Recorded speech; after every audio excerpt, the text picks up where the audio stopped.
कोटींचं राजेशाही लग्न, पण त्याचा शेवट मात्र रक्तरंजित. केतन अग्रवाल हत्या प्रकरणात आता एक असा गौप्यस्फोट झालाय ज्यावर तुमचा सहजासहजी विश्वास बसणार नाही. नमस्कार.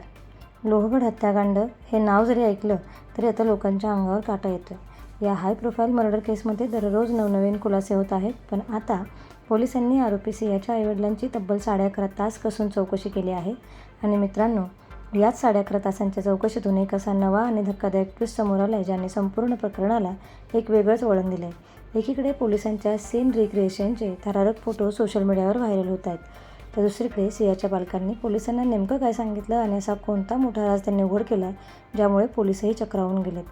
17 कोटींच्या या लग्नामागचं काळं सत्य आता हळूहळू जगासमोर येतंय.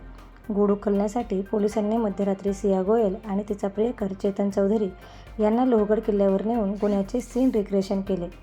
या प्रकरणातील धागेदोरे शोधण्यासाठी पोलिसांनी दोन्ही आरोपींना वडगाव न्यायालयाने 7 दिवसाची पोलीस कोठडी सुनावली आहे. सियाच्या पालकांची तब्बल 11.5 तास चौकशी करण्यात आली. तिचा भाऊ साहिल गोयल याने देखील पोलिसांना जबाब दिला आहे की सियाला केतनशी लग्न करायचं नव्हतं. ही गोष्ट तिने कधीही कुटुंबियांना सांगितली नव्हती. सियाने केतनचे वीक काढल्याचे कारण देत या नात्याला विरोध केल्याचा दावा केला होता. मात्र पालकांनी हा हेतू अत्यंत हास्यास्पद असल्याचे म्हटले आहे.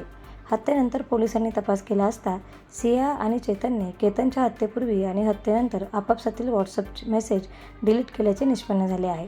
हा खटला फास्ट ट्रॅक कोर्टात चालवण्यासंदर्भात मुख्यमंत्र्यांनी मान्यता दिली असून या प्रकरणात प्रसिद्ध विधिज्ञ ॲडव्होकेट उज्ज्वल निकम यांची विशेष सरकारी वकील म्हणून नियुक्ती करण्यात आली आहे.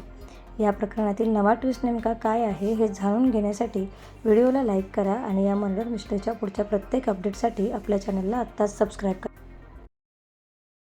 नवनवीन बातम्यांच्या अपडेट्स सर्वात आधी मिळवण्यासाठी आमच्या मराठी न्यूज लाईव्ह या चॅनलला सबस्क्राईब करा व बेल आयकॉनला हिट करायला विसरू नका.